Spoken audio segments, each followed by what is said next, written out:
السلام عليكم وأهلا وسهلا فيكم بفيديو جديد. اليوم الفيديو كتير مميز بالنسبة لإلي لأنه هاي الوصفة أنا كتير بحبها وكان تحدي إلي إنه أعملها لأول مرة. حلاوة الجبن بصراحة شفت لها كتير فيديوهات على اليوتيوب واحترت بكمية التناقض للناس اللي بتعملها. في ناس بحطوا جبن كتير وناس بحطوا جبن قليل وناس بحطوا ماء ورد وناس بحطوا ماء زهر. لحتى تعرفوا رأيي بالوصفة تابعوني لآخر الفيديو. أول شي بنبلش بالقطر، بنحط كاسة ونص من السكر وبنحط كاسة من المي. طبعا بدنا القطر تقيل، تمام. وأول ما يغلي بنعصر عليه عصرة ليمون وبنخليه يغلي تقريبا 7 ل10 دقايق. وهلأ بنحضر للقشطة. أول شي بنجيب طنجرة فيها 2 لتر من الحليب. أول ما يسخن بنضيف عليه نص كاسة من الخل، فقط يسخن مش يغلي. بنحركها شوي وشايفين كيف الحليب تكتل. هلأ بنجيب مصفاية وبنصفي الكتل اللي طلعت هاي. في ناس بيعملوا منها جبنة، إن شاء الله في الفيديوهات اللي قدام يعني بالمستقبل رح أعمل لكم منها جبنة سائلة، ولكن هلأ خلينا بطريقتنا. بنصفي كل المادة اللي طلعت، تمام، وبنخليها على جنب. بنصفيها كتير كتير منيح من المي.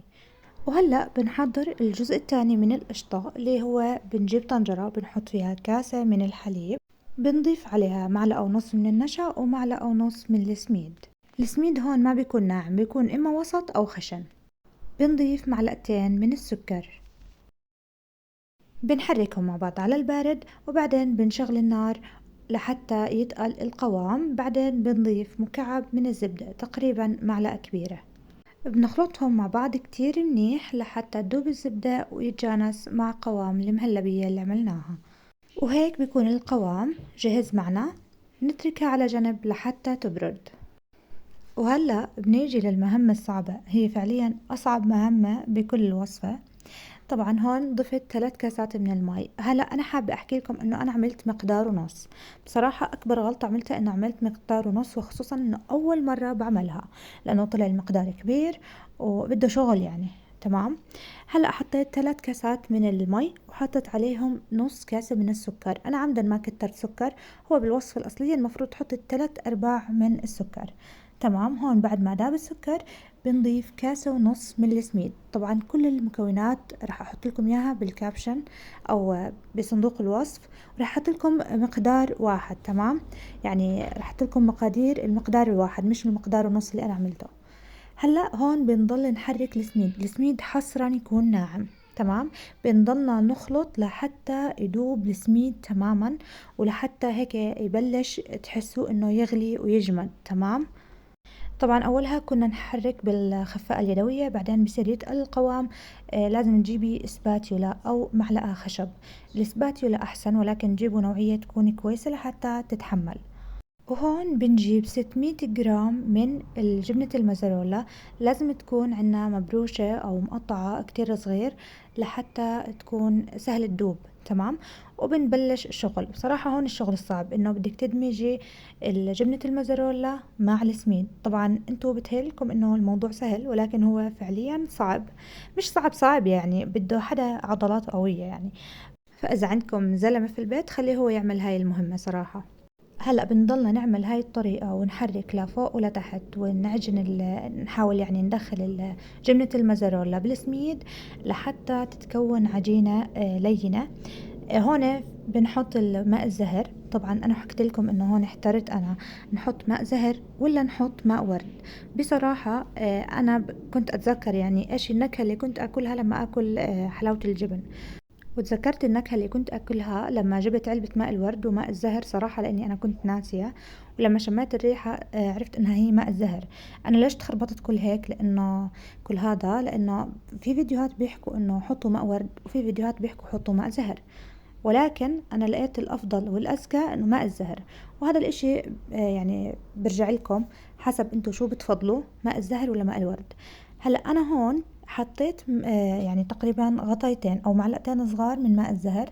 بس أنا بحب أحكي لكم إنه لازم تزودوا، لازم تحطوا ربع كاسة من ماء الزهر، لأنه فعليا كان لازم يكون أكتر. النكهة فيها ما كانت كتير واضحة، فاضطريت إني أضيف على القطر اللي حطيته على حلاوة الجبن، تمام.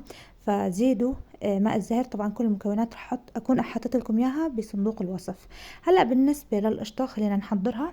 جبت المهلبيه اللي عملتها والقشطه اللي عملتها، خلطتهم ببعض، بنحركهم كتير منيح وبضيف عليهم علبة قشطة. طبعا أنا علبة القشطة اللي عندي كانت كتير كبيرة اللي هي ربع كيلو، فضفت نصها، حطيت 125 جرام من القشطة. هلأ هون بنجيب ورقة تغليف أو بتجيبوا ورقة زبدة. بصراحة بحس ورقة الزبدة أحسن بالتعامل، أخف يعني، وبتقدري تتعاملي معه. فإذا عندكم ورقة زبدة حطوا ورقة زبدة، ما عندكم حطوا ورقة تغليف. أهم هاي خطوة يعني لا تستغنوا عنها. تفكروا تحطوها على المجلة، ممكن تحطوها على المجلة، ولكن هاي ليش كويسة؟ لأنه عشان تقدروا تتحكموا بالعجينة. هلأ رح تشوفوا كيف، لأنه رح نلفها عن طريق هذا الجيلاتين. هلأ هون أنا جبت شوية سمنة ودهنتها على الجيلاتين أو التغليف الموجود. في ناس كانوا بيدهنوا قطر، في ناس بيدهنوا قطر وماء زهر. أنا بصراحة حطيت سمنة وحطيت قطر، ولكن اكتشفت إنه لو حطيت سمنة لحالها بيكون أفضل، لأنه القطر ممكن يخليها هيك يعني مش كويسة العجينة يعني. تمام. فهون دهنت السمنة وجبت العجينة. طبعا العجينة بنستخدمها أو بنشتغل فيها وهي ساخنة وهي دافية. هون أنا قطعت نص العجينة وعجنتها زي ما شفتوا بالفيديو وبلشت أرق فيها. طبعا الأفضل إنه تستخدموا المرق أو الشوبك، ولكن أنا عندي كان ضايع مش عارفة وين، فاضطريت إنه أستخدم إيدي. عادي ما في مشكلة، ولكن حاولوا رققوا العجينة كتير. كل ما كانت رقيقة لحلاوة الجبن، عجينة حلاوة الجبن كانت أذكى. تمام. وحاولوا إنه يكون كلياته نفس السماكة، يعني مش إشي رفيع وإشي خميل. وهلا بنقطع الاطراف مثل ما شفتوا بالفيديو، وهاي الاطراف بنرجعها على الطنجرة علشان نعجنها مع العجينة الباقية، يعني ما بتنكب. هلا هون جبت القشطة وصرت احط. طبعا بدي احكي لكم معلومة بالنسبة للقشطة. اول اشي الطريقة اللي حطيت فيها القشطة هاي غلط، لازم نحطها بكيس لحتى ايش؟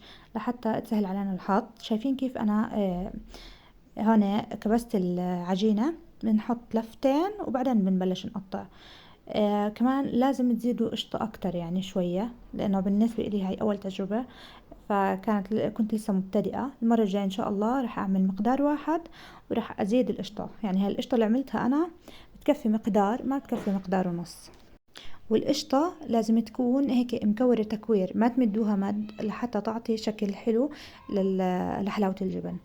وبنخلص هيك لحتى تخلص كل الكمية، بنضل هيك لحتى تخلص كل الكمية. ما شاء الله يعني عملت كمية كتير كبيرة بالنسبة لإلي. هو كان جاي عند ضيوف، ولكن عن جد عملت كمية كبيرة. شايفين الكيس كيف بنستخدمه للف العجين؟ فيعني ما تستهينوا أبدا فيه، وحطوه تحت العجينة، كتير ممتاز. وهون حبيت أفرجيكم إنه كيف بنحط القشطة بكيس الحلويات أو كيس الكريمة، بيسهل علينا كتير الشغل. شايفين كيف أفضل؟ حتى الحلو يعني أو حلاوة الجبن تطلع القطعة فيها مرتبة أكتر. وهيك بعد ما خلصت شغل بالعجينة، ما شاء الله شوفوا الكمية اللي سوت لي إياها، هذا المقدار ونص. وما شاء الله طعم العجينة وهو يعني بدون قطر كان كتير زاكي. وهلأ وقت التزيين، الفقرة الأحب لقلبي ما شاء الله يعني زينتها بالفستق الحلبي. بتقدروا تزينوها بأي نوع مكسرات انتوا بتحبوه، ولكن بحس انه بيلبقلها اكتر اشي الفستق الحلبي. وهيك بنكون وصلنا لآخر الفيديو. إذا حبيتوا الوصفة لا تنسوا تشاركوا الفيديو مع أصدقائكم وتبعتوها لأمهاتكم والناس اللي بتحبوا تعملوا لكم حلاوة الجبن. ولا تنسوا تدعموا الفيديو بلايك وكومنت وشير وسبسكرايب وفعلوا الجرس لحتى يوصلكم كل جديد. ويعطيكم ألف عافية وصحتين وهنا.